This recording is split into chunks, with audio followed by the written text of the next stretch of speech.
an exhaustive examination of medieval sanitation practices, cultural norms, and the misery of daily existence without plumbing in 1325. A typical day for most people began not with a yawn or a stretch, but with the immediate, pungent confrontation of waste. Unlike modern life, where plumbing hides unpleasantness behind porcelain, the Middle Ages wore their filth like a second skin. The average peasant or town dweller lived in a world saturated by human and animal excrement, where managing bodily functions was not just a private inconvenience, but a public and often hazardous event. Modern conveniences like flush toilets, sinks, showers, or even basic hand-washing protocols simply did not exist. The absence of sanitation infrastructure wasn't just a technological gap, it was a cultural norm.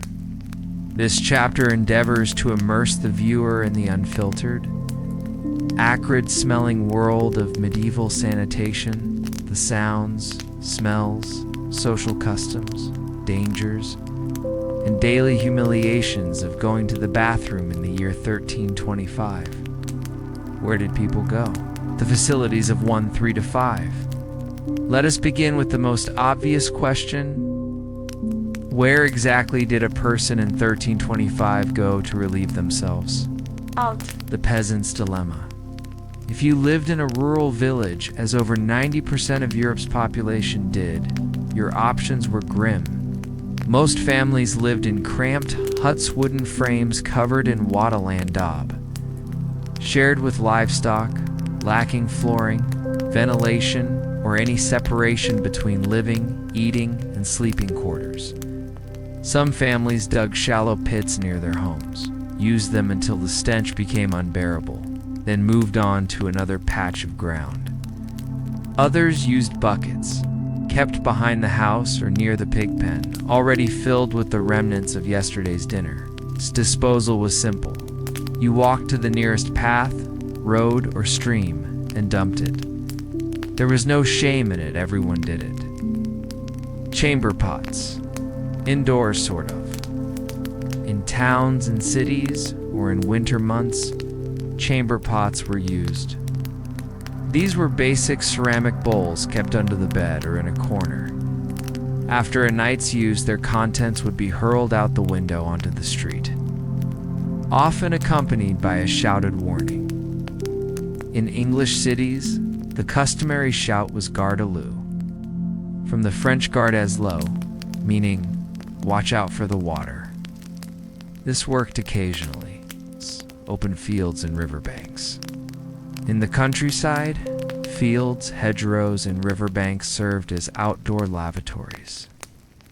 There was no privacy, no hygiene, and no concept of protecting water sources from contamination.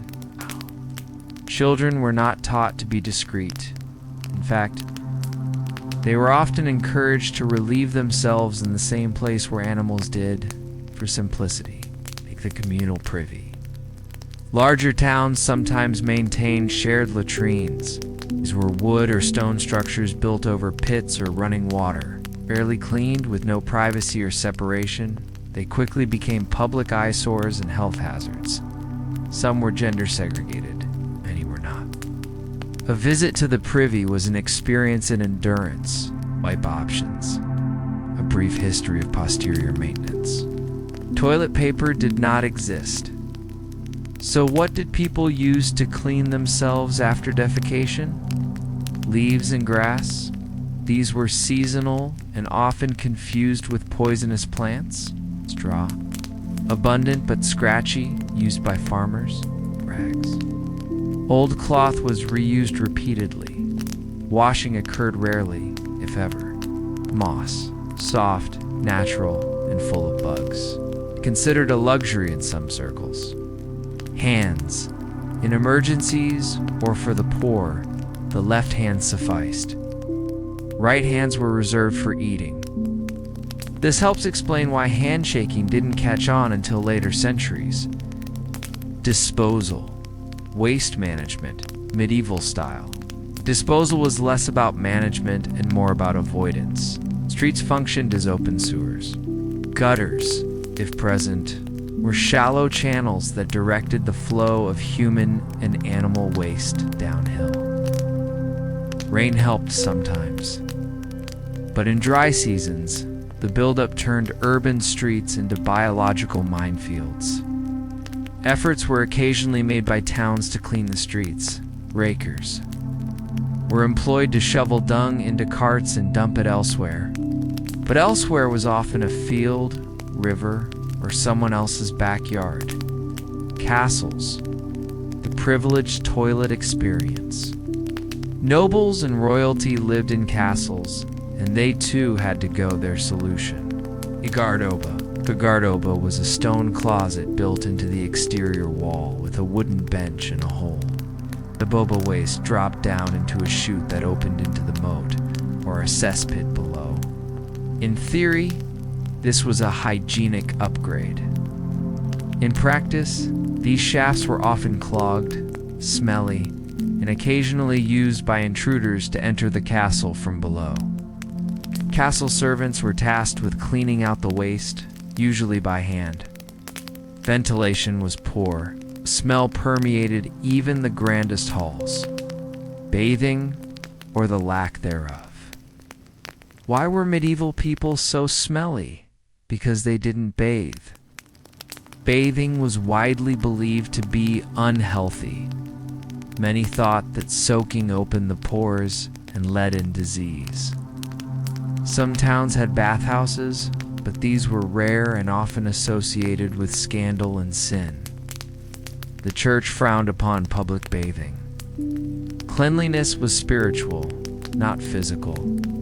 When people did wash, it was partial, faces, hands, maybe feet. Full immersion was uncommon and seasonal. Soap was made from animal fat and ashes. It was harsh, rare, and expensive. Sanitation and disease. The consequences of poor sanitation were catastrophic. Diseases like dysentery, cholera, and typhoid were rampant. The connection between waste and illness was not understood. Germ theory was centuries away. People blamed bad air, sin, or divine punishment. Medieval medicine did not help. Treatments for diarrhea included bloodletting, herbal poultices, and prayer. Nothing addressed the root cause. A world caked in feces. The daily humiliation. To relieve oneself in 1325 was to participate in a public ritual of misery. It was uncomfortable, unsanitary, and occasionally fatal. Whether peasant or lord, child or adult, everyone had to deal with the same grim realities. No privacy, no cleanliness, and no escape from the stench. Modern bathrooms, for all their faults, represent one of the greatest achievements of civilization. The people of 1325 would have considered even a public gas station toilet a miracle of paradise. So next time you flush, wash your hands, and light a vanilla-scented candle, take a moment to remember your ancestors. They walked barefoot through open sewers so that you could enjoy a clean seat.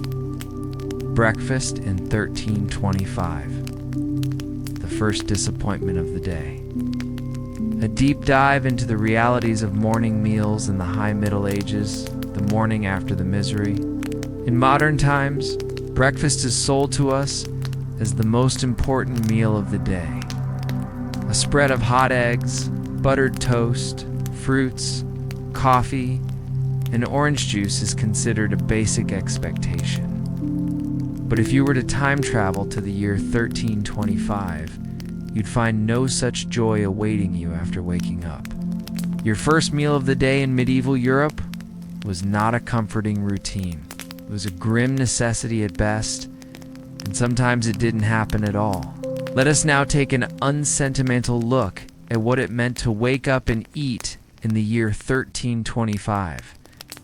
We will examine what was available, how it was prepared, who got to eat it, and why breakfast was less about nutrition and more about not passing out before noon.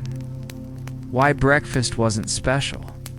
The idea of breakfast as a proper sit-down meal is largely a modern invention. In medieval times, especially in rural areas, food was consumed out of necessity and availability, not desire.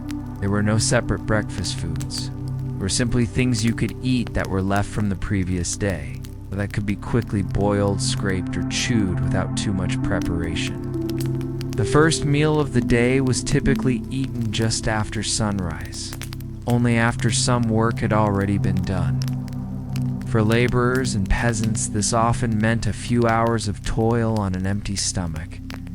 In monasteries, food was served after morning prayers. Among the nobility, meals were more formal, but even their breakfasts lacked the indulgence we might expect. The peasant breakfast. Pottage and hard bread the main course. Pottage. Pottage was the undisputed staple of the medieval diet, especially for peasants. This dish was not a single recipe, but a method.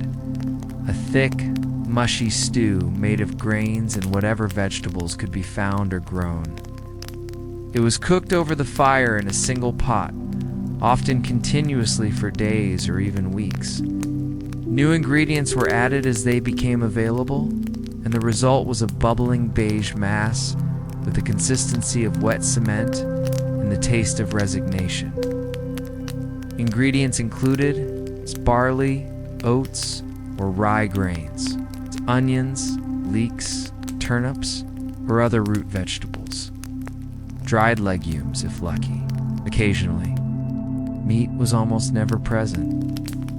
Bones might be added for flavor, but actual chunks of flesh were rare and usually reserved for feast days or special occasions. The side dish. Bread that could kill a bird.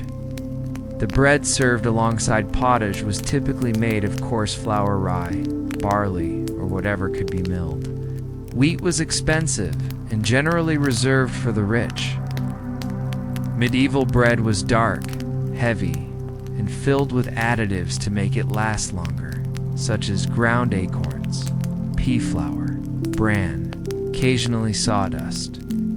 The resulting loaves were rock hard and could easily double as a defensive weapon. They were often soaked in the pottage to make them edible. Stale bread was also used as a makeshift plate called a trencher. Drinking in the morning, beer, always beer water. Never trust it. Most natural water sources in 1325 were contaminated with waste. Streams served as toilets, laundry stations, and garbage dumps. Drinking water was a gamble with parasites, and wells were only as clean as the people using them. Boiling was known but not routine. Ale for everyone, even the kids. The safest option was small beer or weak ale, a low-alcohol brew made from barley.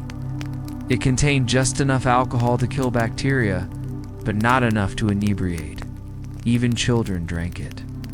It was mildly nourishing and somewhat hydrating. There was no morning tea or coffee. Those luxuries had not yet reached Europe in any significant way.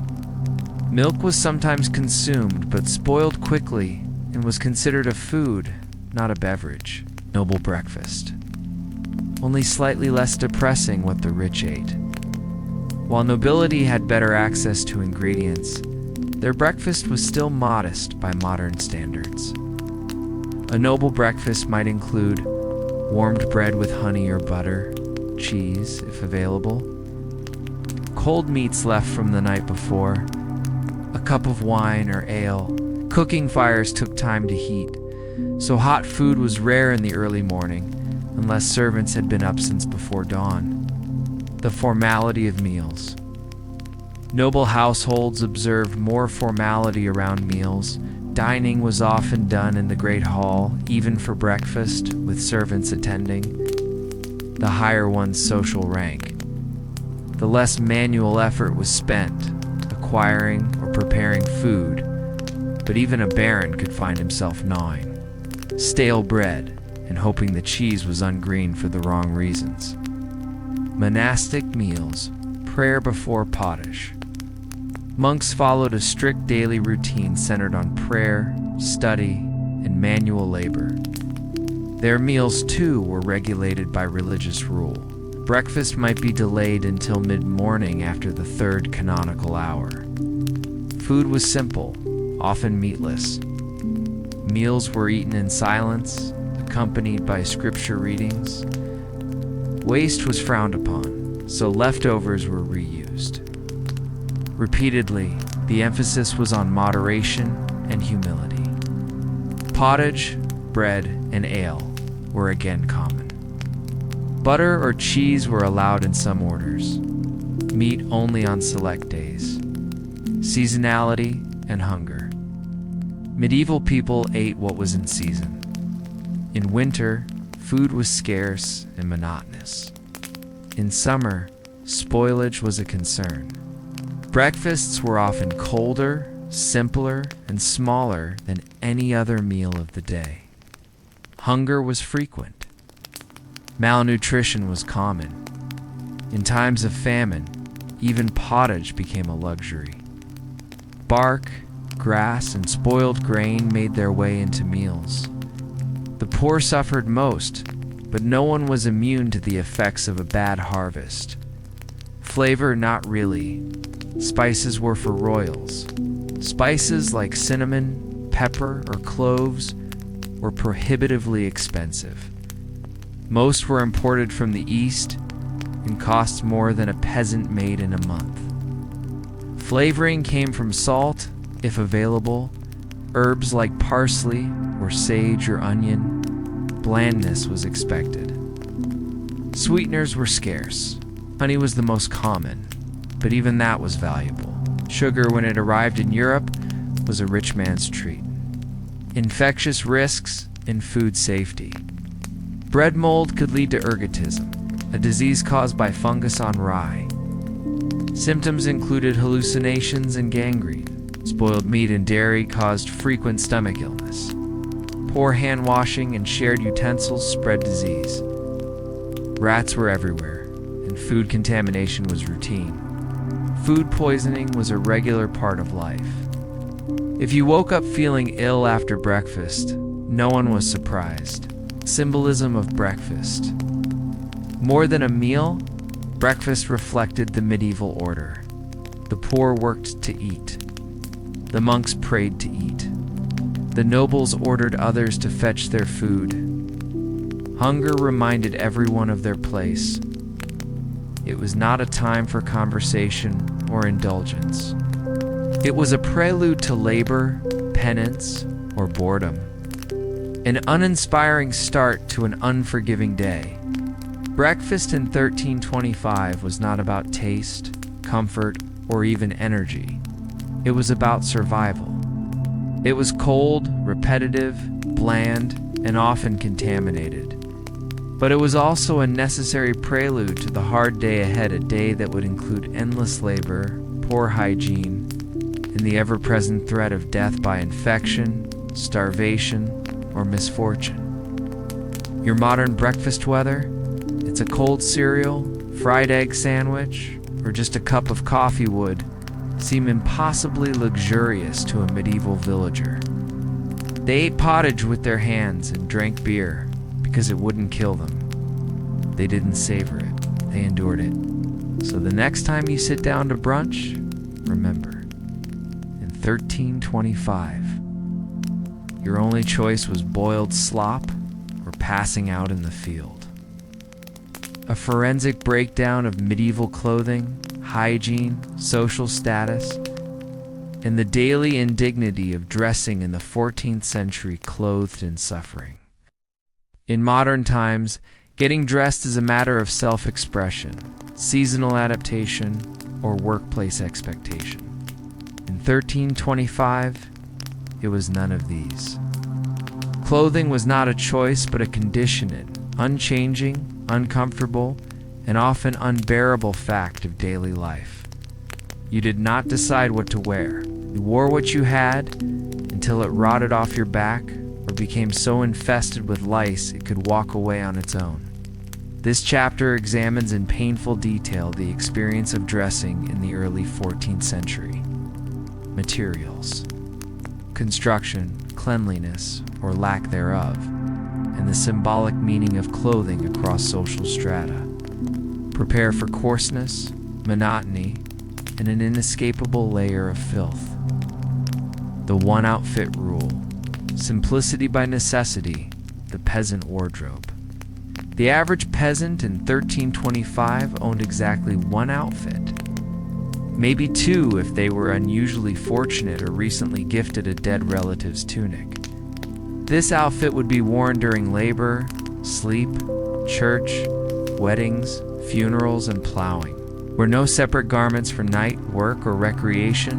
Its typical clothing for men included a rough wool tunic, often undyed, Bry's simple linen underpants, hose or leg wraps if owned, cloak or mantle for winter, if lucky. For women, a linen shift or chemise as a base layer, a wool overdress, an apron, a simple wimple or head covering expected in public. Children wore miniature versions of adult clothes. Babies were swaddled tightly in cloth, sometimes bound for hours or days. There was no concept of comfort or underwear, optional and unpleasant. Linen undergarments existed but were not universal. Many peasants went commando under their itchy wool. Undergarments, when used, were rarely washed. They absorbed sweat, excrement, and everything else without mercy. Materials. What clothes were made of wool? The universal fabric. Wool was the dominant textile. It was heavy, coarse, scratchy, and hard to dye. Summer offered no respite. Simply sweated into your wool tunic while working under the sun. Wool absorbed moisture poorly and dried slowly. Linen, a rare luxury for the poor. Linen was smoother and cooler but expensive. Flax had to be grown, harvested, retted, combed, and woven, a labor-intensive process. It was primarily used for undergarments, which made them rarer still. Leather and fur. Mostly functional. Leather was used for belts, shoes, and tool pouches. Fur was worn for warmth, particularly by the wealthy. Fox, rabbit, and sheepskin were common. Nothing was wasted. Even mangy hides were repurposed. Seasonal challenges, winter and summer clothing, winter, frozen inside your shirt. In winter, you simply layered what you had. Multiple tunics, cloaks, or old sacks were worn over the base layer. Mittens might be improvised from scraps. Shoes were rare. Many went barefoot, even in snow. Summer, overheating in heavy layers. You could not simply remove your tunic.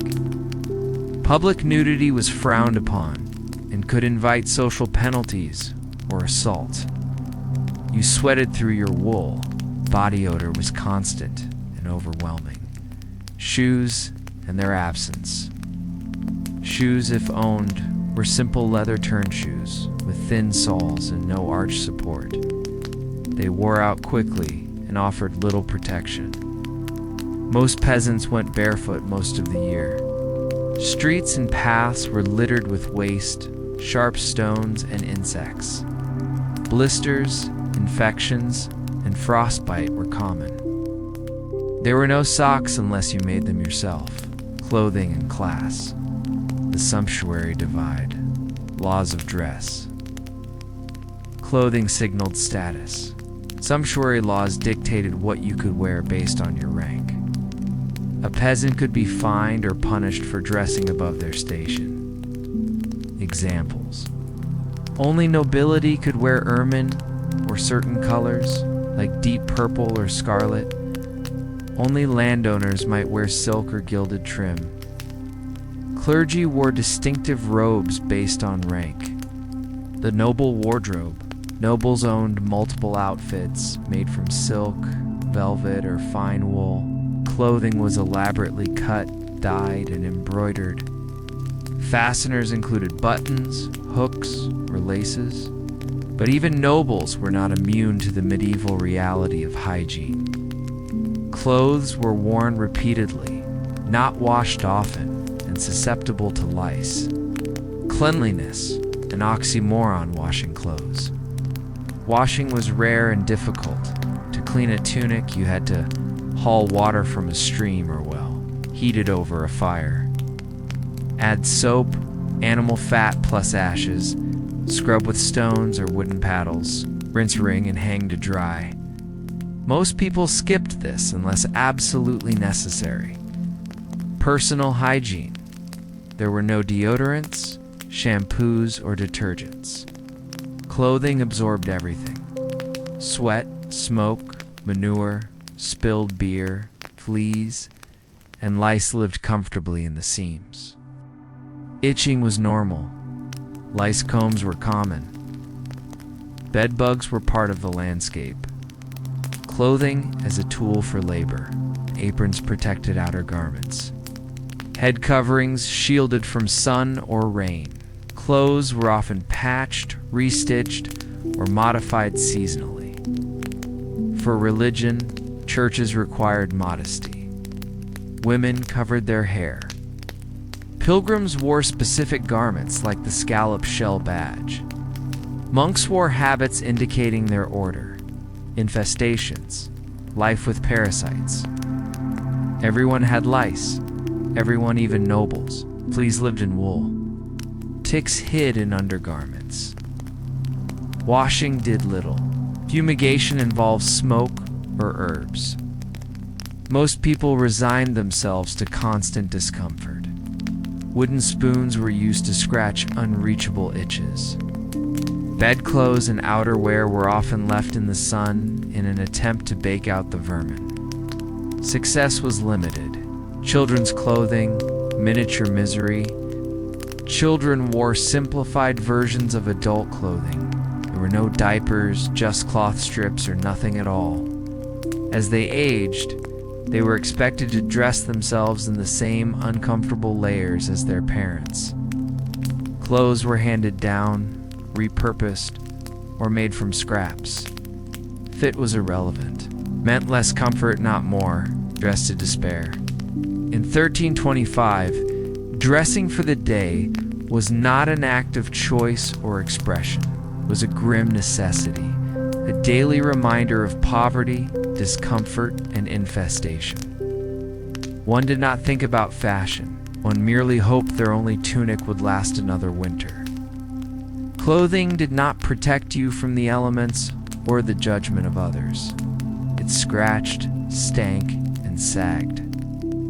But you wore it because you had no other choice. So the next time your socks feel itchy or your t-shirt too tight, remember, at least you not stepping barefoot into mud with fleas crawling up your only pair of linen bries. A thorough breakdown of medieval living spaces, construction, social stratification, and the many miseries of home life in the 14th century. There's no enclosed like home. Unfortunately, modern people complain about tiny apartments or outdated plumbing. But in 1325, a home was not a refuge, it was a fire-prone, lice-ridden box filled with smoke, rodents, filth, and too many living things, most of them unwelcome, whether you lived in a town, village, or on a feudal estate. Your living quarters were profoundly uncomfortable by modern standards. This chapter will survey the physical, social, and functional characteristics of domestic architecture in medieval Europe. It includes rural cottages, townhouses, manorial halls, and castles, each offering its own unique brand of daily discomfort. The basic peasant hut, more shed than home construction and materials. The average peasant house was a single-room hut made from wattle and daub, woven wooden strips plastered with mud, straw, and dung thatch, used for roofing, easily infested and flammable. Timber and rough stone. When available for frames or walls, floors were compacted dirt, sometimes strewn with straw. There were no chimneys. Smoke from the hearth filled the room and exited through a hole in the roof. Layout and function. One room served all purposes: cooking, eating, sleeping, birthing. Dying livestock often shared the space, especially in winter. There was little or no furniture. Maybe a table, a few stools, and wooden chests. There were no separate bedrooms. Families, including children and elderly relatives, slept side by side, often on the floor or on infested straw mattresses. Townhouses. Stacked misery structure and form. In medieval towns, homes were slightly more vertical. They often had ground floor business, workshop, second floor, living quarters, third floor, storage, or additional sleeping space. These buildings leaned precariously inward over narrow streets. Fire spread easily and quickly. Overcrowding and hazards, rooms were small and dark. Ventilation was poor. Fires were used for light, heat, and cooking and were poorly controlled. Night soil was thrown out windows. Rats and lice were omnipresent. Manor houses, a little space. Still no privacy, the Hall House. Wealthier peasants or lower nobility might live in a hall house, a larger structure with a central hall. Hearth in the middle, smoke venting through the roof. Sometimes divided rooms, though privacy remained limited. Servants, animals, and families still often shared space. Floors were stone or packed earth. Walls might be plastered and whitewashed if the owner was prosperous. Improvements over time. In the 14th century, the rise of the chimney allowed for improved internal layouts. Separate kitchens or sleeping lofts emerged, but only among the relatively well-off. Castles, cold stone, and little comfort structure and purpose. Castles were military fortresses first, homes second. Interiors were cold, damp, and drafty. Stone walls were impossible to heat effectively. Rooms included great hall for dining and socializing, solar private chamber for the lord and lady, kitchens, storage, and servant quarters, often underground or in outbuildings, furnishings, and life. Tapestries were used to block wind, not just for decoration. Ruches covered the floors, absorbing dirt and spills. Furniture was minimal and heavy. Chamber pots were used liberally. Even the highest nobility lived in conditions a modern camper would consider primitive. Sanitation within the home waste disposal. No running water or indoor toilets. Buckets and chamber pots were standard. Waste was dumped outside or into cesspits, or vermin and smell. Infestation was normal. Fleas, lice, rats. Livestock added to the mess. Chickens indoors. Pigs in the yard, cooking smells mixed with sweat, mildew, and excrement. Cleanliness was symbolic, not physical. People didn't expect or attempt to remove grime. They managed it, lived with it, and prayed through it. Light and heat lighting. Natural light was minimal due to small or absent windows. Candles, expensive, or rushlights, cheap and smoky, were used. Fireplaces were rare except in castles and wealthier homes. Heating. Central hearth provided heat for cooking and minimal warmth. Heat escaped easily through thin walls and unsealed roofs. Winters were brutal. Frostbite indoors was not unheard. Furnishings and personal space most homes contained. A table if lucky. A few stools or benches. Chests for storage and seating. Straw bedding. or sacks of hay possessions were few. A family might own 1 or 2 cooking pots, wooden bowls and spoons, a few articles of clothing, a Bible or religious icon, if literate and fortunate. Homes as multi-purpose spaces. Homes were not just for living. Work, spinning, weaving, cooking, brewing, storage, food, tools, firewood. Livestock housing, religious devotion, midwifery, and medicine. The house was never empty, never silent, never clean. Maintenance and repairs.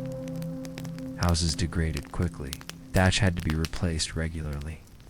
Wattle end up crumbled. Roofs leaked.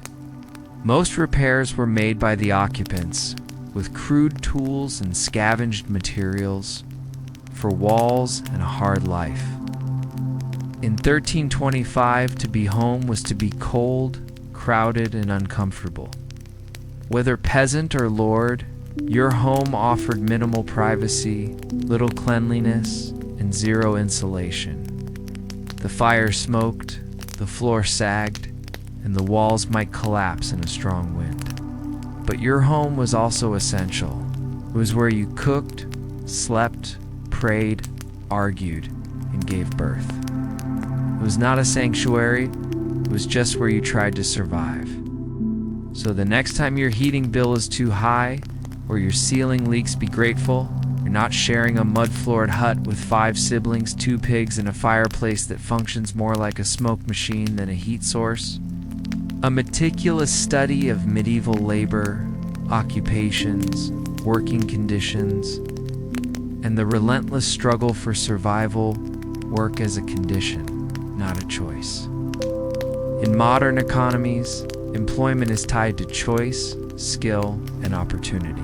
When 1325, it was a matter of survival. Worked because not working meant death by starvation, exposure, or social collapse. There was no job market, no days off, and no retirement. Labor was constant, unpaid beyond subsistence, and governed by season, status, and the church calendar. This chapter provides a thorough examination of medieval labor in 1325. Who worked, what they did, how much or little they earned, and the brutal rhythms of life tied to field, forge, or faith. The feudal system, built on other people's labor, the hierarchy of work. At the top stood the nobility, who owned the land. Below them were the peasants and serfs, who did the actual labor. Work was not freely chosen. It was inherited, expected, and inescapable. Lords managed estates and collected rents. Vassals provided military service. Serfs legally bound to the land. Could not leave without permission. Free peasants.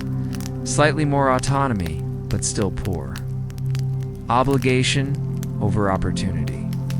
Labor was not about advancement. It was about fulfilling obligations to one's lord and church. Payments could be in grain, livestock, or days of labor known as agricultural work, the backbone of survival, the farming calendar. Medieval work followed a strict annual cycle. Spring, plowing, sowing barley and oats. Summer, weeding, haymaking. Autumn, harvesting, threshing, storing grain. Winter, tool repair, spinning, slaughtering livestock, enduring. Tools and methods, wooden plows drawn by oxen, sickles for cutting grain, flails for threshing, hand tools, spades, hoes, pitchforks. Farming was communal, slow, and weather dependent. A bad season meant starvation. Women's work on the land.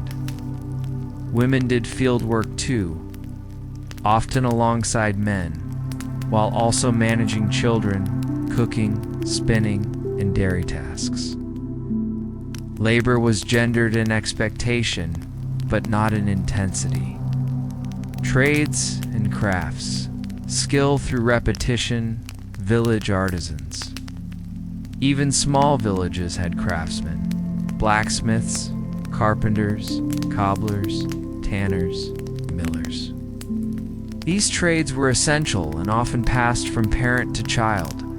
Training occurred through observation and repetition. Guilds and urban craftsmen. In towns, skilled laborers joined guilds, which regulated standards, prices, and apprenticeships. Apprentices, unpaid youth learning the trade. Journeymen, paid workers. Masters owned their workshops. Joining a guild meant better income, but also obligations fees, participation in festivals, and adherence to rules. Women's labor. Invisible but indispensable women worked constantly. Domestic tasks, cooking, washing, mending, agricultural support, planting, harvesting, textile production, spinning, weaving, dyeing, market sales, eggs, cheese, ale, childcare, and elder care. Widows could take over their husband's trade or run-ins. Nuns worked in scriptoria, gardens, or hospitals. Children at work, small hands, big jobs, childhood ended early. By age 7, children worked in fields, chasing birds from crops, in workshops as apprentices, at home helping with domestic chores. Education was rare. Work built discipline, not opportunity. Church labor.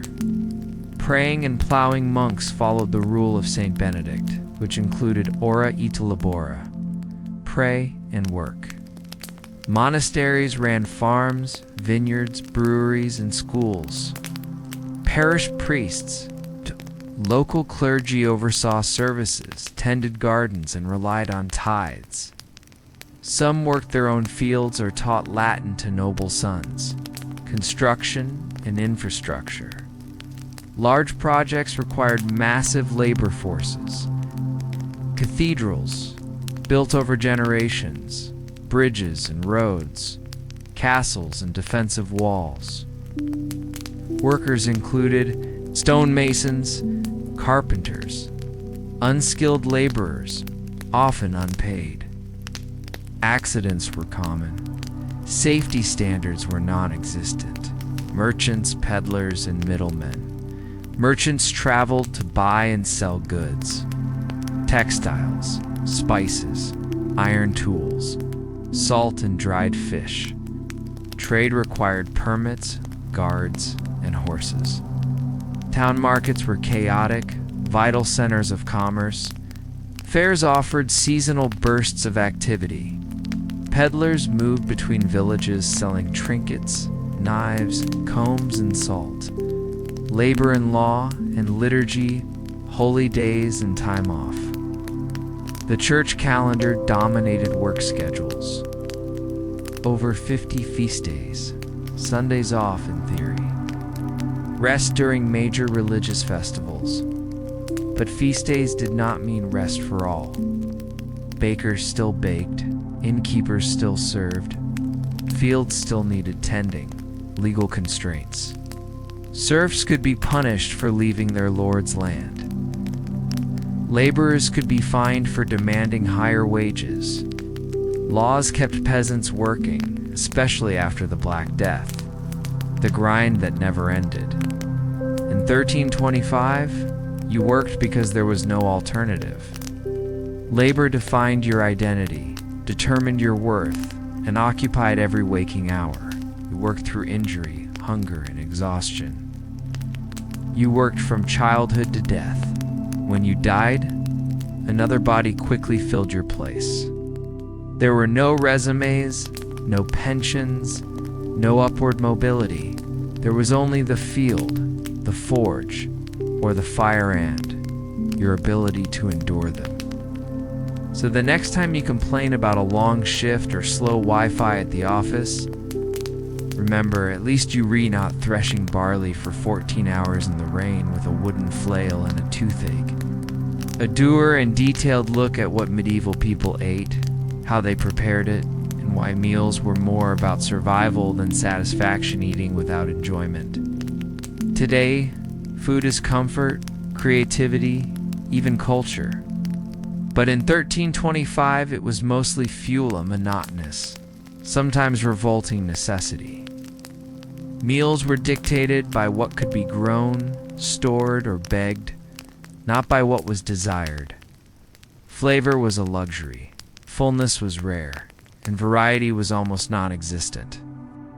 In this chapter, we examine the methods of medieval food preparation, storage, and consumption, how meals were sourced, cooked, seasoned barely, and endured by the people of 1325.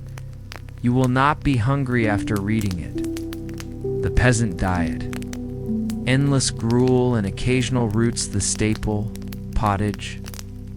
Pottage was a boiling sludge of grains and vegetables that never left the fire. Barley or oats as a base. Turnips, leeks, and wild greens. On occasion, a bone or tiny piece of meat. It simmered endlessly, growing more sour with each passing day. Think of it as medieval soup, if soup had body odor. Word, dense and dangerous. Bread was a staple, but not the soft loaf of modern times. Medieval bread was made from rye, barley, or coarse wheat, mixed with fillers, bran pea flour, acorns, or even sawdust, hard, dark, and mold-prone. Ergot-infected rye led to hallucinations or death. Still, bread was life. If you had it, you were better off than most. The hunger gap. The medieval year was defined by feast and famine cycles. Summer, early autumn. Harvest brought variety. Winter, preserved foods only. Spring, the hunger gap. Supplies ran out. New crops hadn't arrived. People resorted to boiling bark, scavenging herbs, or eating spoiled grain. Cooking methods. Fire and guesswork the hearth. Most cooking was done over a central fire, often inside the home, without a chimney. Pots suspended by chains or set in embers, no temperature control. Food often undercooked or burnt. Smoke filled the room, baking and roasting. Only some villages had communal ovens. Otherwise, bread was baked under hot stones or ashes.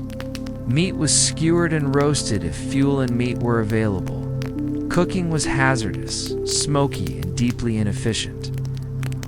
Meat and fish. WHEN. Lucky when permitted meat for the rich, bones for the poor. Peasants rarely ate meat. When they did, it was salted pork. If slaughtered in winter, small birds, rabbits, or rodents. Offal feet or other scraps. Nobles enjoyed venison, boar, and beef, often spiced and preserved. Fish for Fridays. The church forbade meat on Fridays and feast days, so fish became essential, fresh if near rivers, salted or dried if preserved. Eels, herring, and dried cod were common. Palatability was not. Milk, EGGS, and dairy. Short shelf life, big risk. Milk soured quickly and was rarely drunk straight. It was used to make soft cheese quickly spoiled, butter hand-churned, often rancid. Eggs were eaten when hens laid them. They were seasonal, fragile, and often poached by other animals or neighbors. Flavoring. The scarcity of taste spices, pricey and rare. Pepper, cinnamon, and cloves were imported from Asia and extremely costly, reserved for the nobility, accessible but limited. Peasants used what grew nearby: parsley, garlic, mustard seed, horseradish, wild onions, and leaks. Most food was bland, sometimes bitter, and often foul-smelling. Storage, preserving the bare minimum techniques. Salting for meat and fish, smoking for durability. Drying, fruits, beans, herbs, celery. Root vegetables kept underground. Pickling in brine or vinegar when available. Problems. Spoilage was constant. Vermin infiltrated grain stores. Molds, maggots, and contamination were expected. Hunger was not just likely ate, it was annual. Table manners. Eating in group misery peasants. Ate from shared bowls. Used fingers, spoons, or knives. Sat on benches or floors. Dogs, cats, and livestock sometimes nearby. Nobility. Dined in halls with tablecloths and servants. Used trenchers, stale bread plates, observed etiquette but lacked hygiene. Everyone ate with unwashed hands. Double dipping was universal. Food and faith. Church rules everything the church calendar dictated diet. Dozens of fasting days, no meat, dairy, or eggs. Lent, 40 days of restricted eating. Advent, more fasting. Cheating was common. So was substituting beaver as fish because it lived in water. Religious feasts, in contrast, meant rare indulgence goose. Pies, cake sif, you were invited. Survival, not satisfaction. Eating in 1325 was not an experience. It was a chore, a grim, repetitive, often dangerous necessity. Most meals were dull at best, revolting at worst.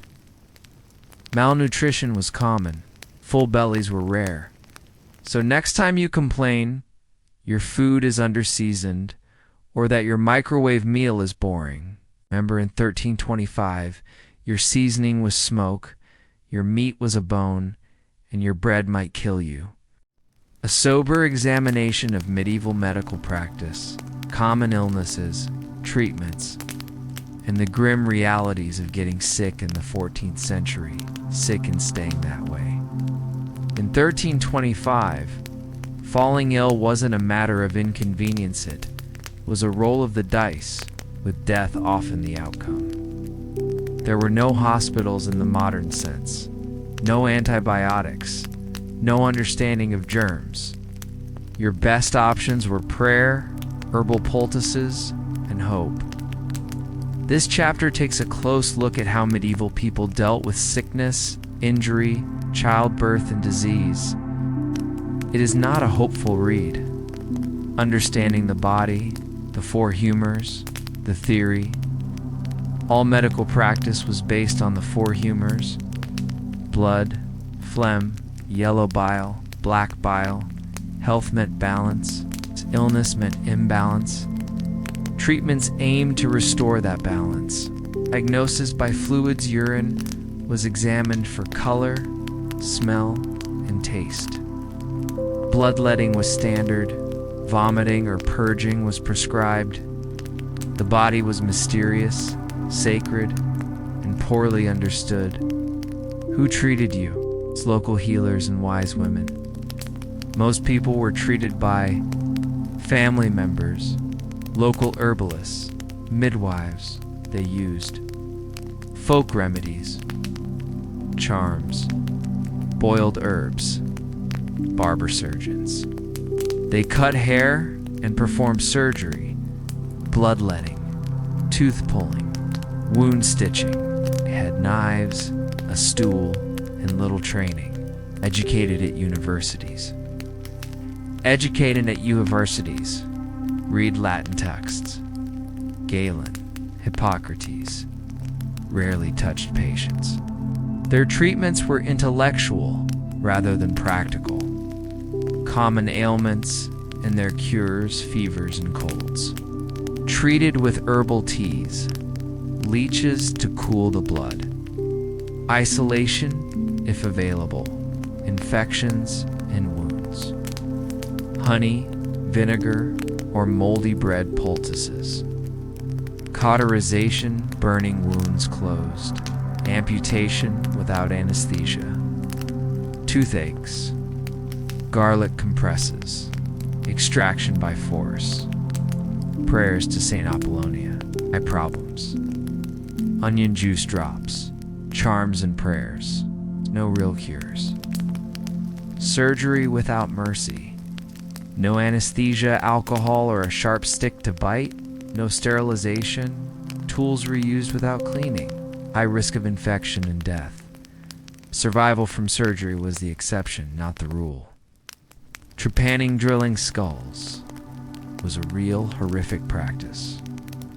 Hospitals and infirmaries, monasteries ran basic infirmaries. Beds for the ill. Soups and prayers. Herbal gardens for medicine, foundling hospitals. Some towns had institutions for orphans, lepers, or the chronically ill. Conditions were basic, often more about shelter than healing. Plague, leprosy, and other nightmares. The Black Death had not yet arrived in 1325, but localized plagues still occurred. No one understood their causes, blamed on bad air, sins, or planetary alignment. Quarantines were rare and ineffective. Leprosy, feared and misunderstood. Victims exiled to leper colonies, forced to carry bells, treated as spiritually unclean, poxes, worms, and fevers. Sexually transmitted diseases were poorly understood. Internal parasites were common. Malaria and typhoid spread in summer. Women's health. Mystery and danger. Childbirth. Handled by midwives. High maternal and infant mortality. Breech births often fatal. Menstruation and fertility. Treated with superstition, herbal tonics, and prayers.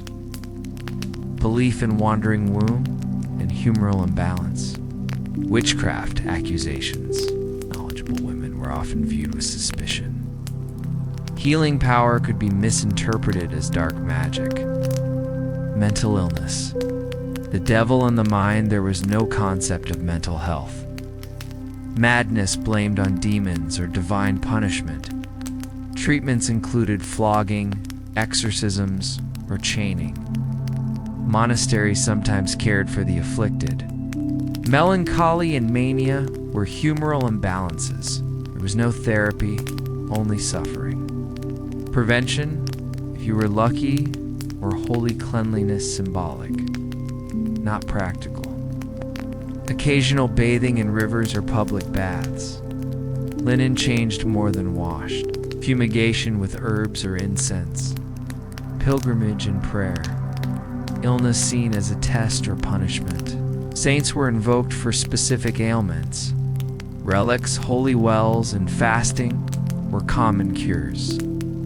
Survival, barely. Health in 1325 was a matter of endurance, not improvement. Disease, pain, and disability were facts of life. Treatment was rooted in guesswork, hope, and religious ritual. Medicine was closer to magic than science. If you survived childhood, childbirth, plague, and injury, it wasn't thanks to medical knowledge. It was in spite of it. So the next time you take an aspirin or visit a doctor, remember in 1325, the remedy for your headache might have been a hot iron, or a leech, or a prayer said by someone who hadn't washed in a decade. A detailed exploration of medieval family structure, roles, parenting, marriage, and the realities of living in a tiny house with 10 people and a goat family first, and everywhere. In 1325, the concept of family was both central and suffocating. You lived with your family, worked with them, worshipped with them, and more often than not slept in the same room with them. The nuclear family, extended family, livestock, an occasional neighbor might all share one space. This chapter explores family life in medieval Europe, with all its noisy, duty-bound, and unavoidably physical reality. Forget sitcom warmth. This was family as survival team, workforce, and anchor. Household composition. Who lived together? A typical medieval household went far beyond the modern nuclear family. A single dwelling might contain parents, their children both living, and those who sadly did not survive infancy, elderly grandparents, unmarried aunts or uncles, and occasionally even orphans, laborers, or paying boarders. Multi-generational cohabitation was not only common, it was expected. Everyone played a role based on age and ability. Adding to the mix were animals like chickens, goats, and pigs, especially during the cold months, meaning that most families shared their limited indoor space, not just with each other, but with fleas and the constant presence of livestock. Marriage, contractual and unromantic. Marriage in the Middle Ages was not about love. It was an arrangement focused on land, labor, and alliances. Families, not individuals, orchestrated the matches. Girls could be married as young as 12 to 14, and boys by their late teens, often as soon as they were deemed physically capable of running a household. Once an agreement was reached and the dowry negotiated, a church ceremony was held, sometimes followed by a celebration, budget permitting. Love might develop over time, but it was never guaranteed, nor expected. Roles within the family. Family roles were strictly defined by gender and hierarchy. The father was the legal and religious head of the household, responsible for labor, decision-making, and religious leadership. The mother managed the domestic sphere, cooking, cleaning, childbearing, and training the next generation in household skills. Children were expected to begin helping with basic tasks by the time they were 5 or 6 years old. Their primary job was obedience and contribution to the family's survival, and discipline was often strict to reinforce this. Parenting, discipline, and duty. Parenting was practical, not emotional. Children were valuable helpers and future laborers. Physical punishment was a normal part of raising children and was seen as moral guidance, not cruelty. Education for most was informal and based around storytelling, religious instruction, and hands-on labor training. Affection was rarely expressed outwardly. The truest sign of parental love was a full belly or dry straw to sleep on. Birth, death, and infant mortality. Childbirth was one of the most dangerous events in a woman's life. Midwives and herbal remedies were used, but success rates were low. Many children died before the age of 5, which meant families often had many children in hopes that a few would survive. Baptisms were usually performed immediately to protect the child's soul, and naming often followed religious or seasonal traditions. Godparents served both spiritual and practical roles in the event the parents died young, which was far from rare. Daily life together. Every part of the family's day was shared: meals, sleep, and labor. Food was prepared in a communal pot, often served without ceremony. Children ate last if food was scarce. At night, the family would sleep together on straw mats or beds stuffed with rags or hay. Privacy simply didn't exist. Every member of the family had work to do depending on their strength and age. From spinning and weaving to gathering kindling and watching livestock, family, and religion. Religion structured daily life. Families prayed together, attended church together, and often taught children their catechism orally at home. Religious festivals, saints' feast days, and Sunday masses were collective events. A family might have a special patron saint, and homes often featured basic shrines, crosses, or icons. Superstition was deeply intertwined with faith, making spiritual practice both sacred and practical. Extended family and community links. The concept of family extended into the broader community. In tight-knit villages, neighbors often served as kin. People borrowed tools, traded childcare, and relied on each other during harvests, illness, and grief. Older children might be sent away to another household as apprentices or servants, forming bonds beyond blood. Land was the most precious inheritance, and disputes over it could fracture even the closest families. Dowries, marriage contracts, and inheritance laws shaped alliances and feuds alike. Holidays and family events. While daily life was grueling, the calendar offered brief moments of joy. Saints' days and feast days were opportunities to pause, eat, and celebrate as a family and village. Weddings and funerals were significant social events, often involving elaborate customs and entire communities. Seasonal milestones like planting and harvest, solstices, or the first snowfall were also noted within the family, often with rituals, meals, or prayer. These shared observances reinforced the family's bond with each other and with time itself. Together, always. Family in 1325 was everything. Your shelter, labor force, emotional support, religious community, and legal unit. You were born into it, lived inside it, and were defined by it. There was no escape, little privacy, and few boundaries. But it was also the mechanism by which people survived. You loved each other not with sentiment, but through sacrifice, duty, and shared labor. Next time your relatives get on your nerves, consider at least you're not sharing a lice-infested straw mattress with your 7 siblings while the family goat chews your blanket.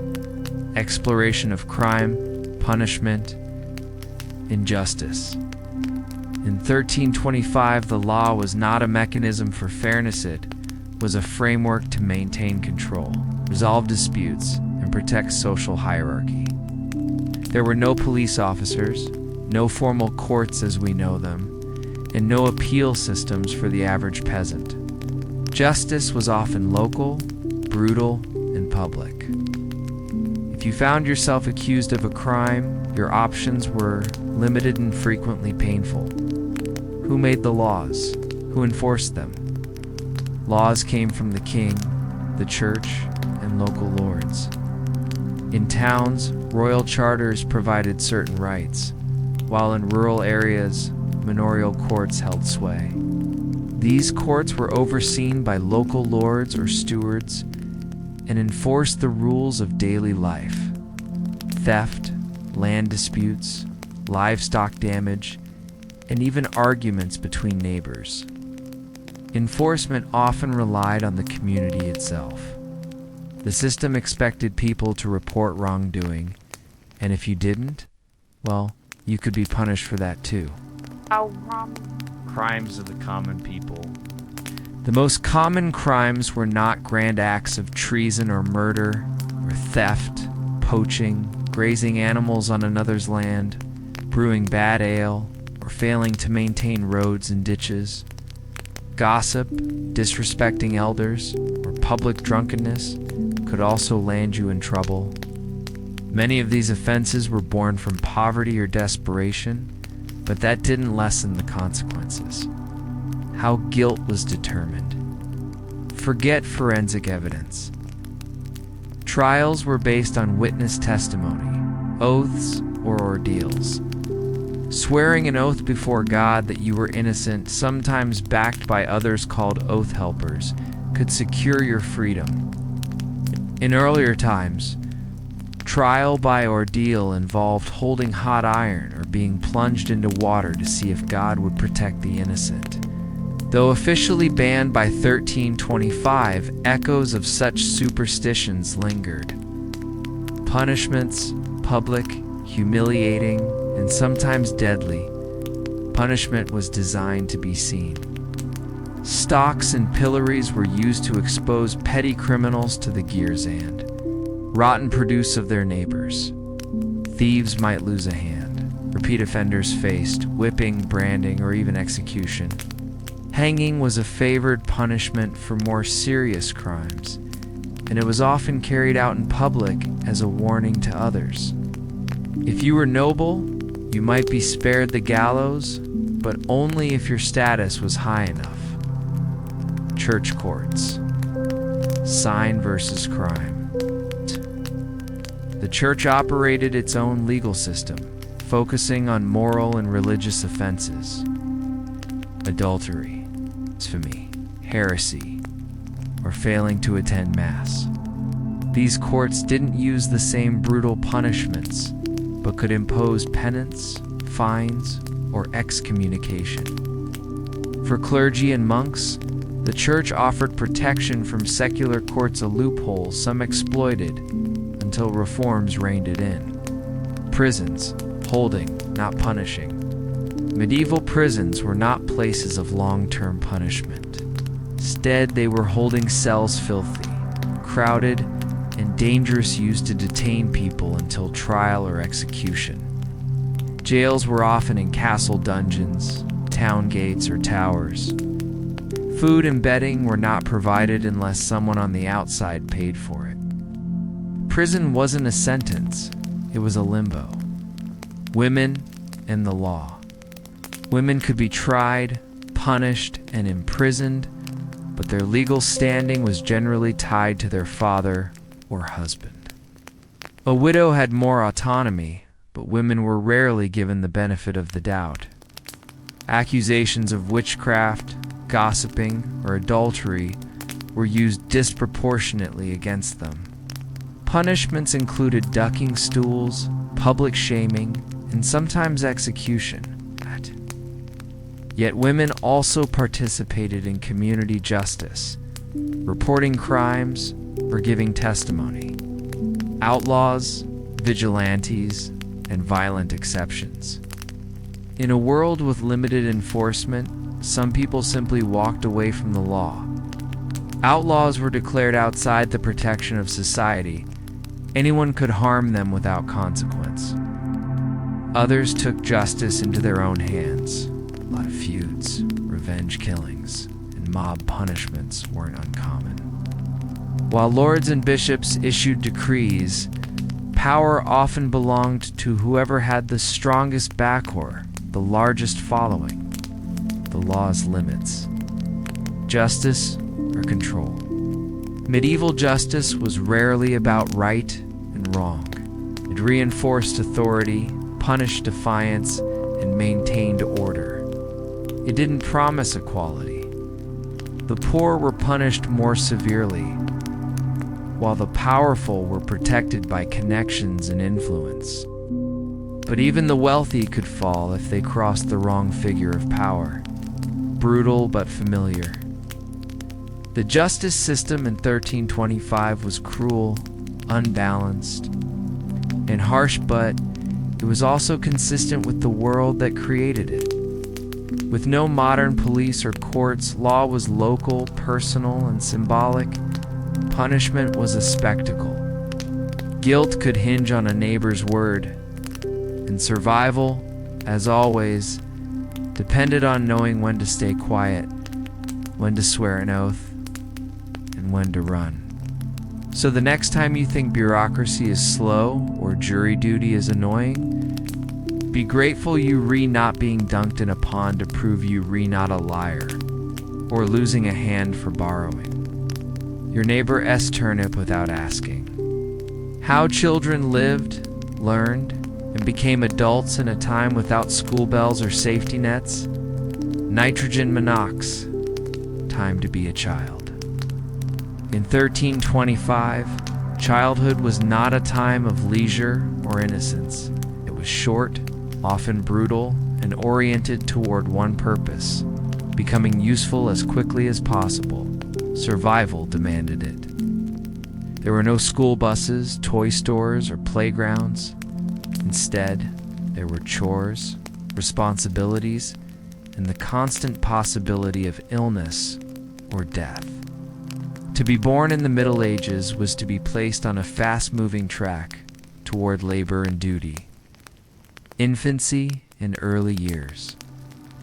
Babies were swaddled tightly, sometimes for months. This was believed to strengthen their limbs and prevent wandering limbs from becoming deformed. Cribs were rare. Most infants slept with their mothers or in makeshift bedding near the hearth. Breastfeeding was common if the mother survived childbirth. If not, wet nurses or animal milk became substitutes. Death in infancy was tragically frequent. Half of all children died before the age of 5, and even those who survived battled frequent illness with little treatment. Learning through living. Education didn't start in a schoolroom. It started at home on the floor, in the fields and around the fire.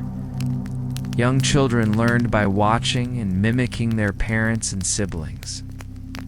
A boy watched his father's hands on the plow or the forge. A girl followed her mother while she spun thread, baked bread, or carried water. Formal instruction was limited to religious basics. The Lord's Prayer, the Ave Maria, and a sense of right and wrong as defined by church teachings. Playing and exploring. Despite their responsibilities, children still found ways to play. Their games were simple: running, shouting, pretend fighting, rolling hoops, or tossing pebbles. Toys, when they existed, were handmade. Carved wooden animals, rag dolls, or balls of cloth. Play wasn't considered vital for development. It was simply tolerated when chores allowed. But these moments of play were essential for bonding, physical activity, and preparing for adult roles. Schooling and education. Formal education was a privilege, not a right. Most children never saw a classroom. If they did, it was usually a church-affiliated school where they learned to read Latin scripture, chant psalms, or copy religious texts. These schools catered to the sons of wealthier families, clergy, or those destined for monastery life. Girls were rarely taught to read unless they came from noble families or were nuns in training. For the majority, literacy was out of reach. Apprenticeship, school of the real world. By age 7 or 8, many children, especially boys, were sent to another household to work as apprentices, servants, or farmhands. This was not a mark of cruelty. It was training. Apprentices learned trades like blacksmithing, weaving, carpentry, and baking. They lived with their master's family, worked long hours, and gradually earned skills, trust, and sometimes the chance to take over a business. Girls might be sent to help with spinning, brewing, or running a household. Religious influence on youth.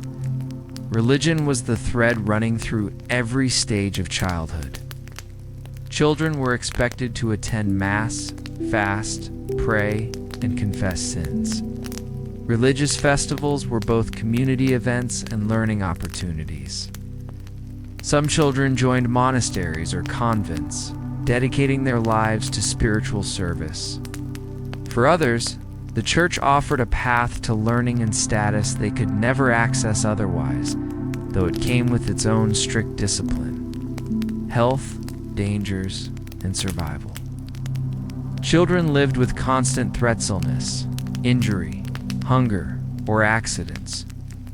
Medical care was limited to folk remedies, herbal brews, or religious relics.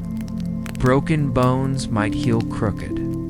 Fevers often meant death. Burns, falls, or infections could end a young life before adulthood. Parents tried their best, but death was a part of life, and mourning often took a back seat to necessity. Growing into adulthood, the transition to adulthood came early. By 12, a child was expected to take on serious responsibilities. Boys might manage livestock, join militias, or marry. Girls were expected to contribute fully to household duties or become wives and mothers themselves. There was no adolescence as we know, it's just childhood, and then work, marriage, or religious duty. A boy who held a plow was a man, a girl who bore a child was a woman, rushed, rough, and resilient. Growing up in 1325 was a hard lesson in responsibility. Childhood was a phase of preparation brief, demanding and full of risk. Yet it was also a time of connection, of early learning through doing, and of building the endurance needed for medieval adulthood. In a world without safety nets, you became useful quickly or you didn't survive. There was little sentimentality, but much expectation. So the next time you hear a child complain about homework, remember, in 1325, their only textbook might have been a hoe, and the final exam was surviving long enough to use it. Life in 1325, a world you wouldn't survive, but they did in 1325. Life was not a romantic tapestry of knights, castles, and gentlefolk. It was a grinding, physical, often unpleasant reality, one shaped by hunger, cold, disease, superstition, labor, and unrelenting closeness with both family and filth. The people who lived it, peasants, tradesmen, monks, women, children, were not medieval stereotypes. They were survivors of a system that gave very little and demanded very much. They woke with the sun and slept with the livestock. They toiled in fields, spun thread, baked bread, buried children, and went to church because it was the only constant in a world full of uncertainty. They rarely bathed. They endured bugs in their beds. They accepted death as part of life, and they called that life ordinary. We now look back through centuries of change plumbing. Medicine, democracy, education, human rights, and it's tempting to feel superior. But remove modern comforts, and most of us wouldn't last a week. Their world was brutal, yes, but it was also resilient, deeply human, and bound together by routine, community, and belief. They laughed, they danced, they married, they mourned, and they endured. So as we conclude this journey into the year 1325, don't just remember the grime, the cold, or the lack of toilets. Remember the people ordinary and extraordinary who found ways to survive in a world with almost nothing except each other. Thank you for watching.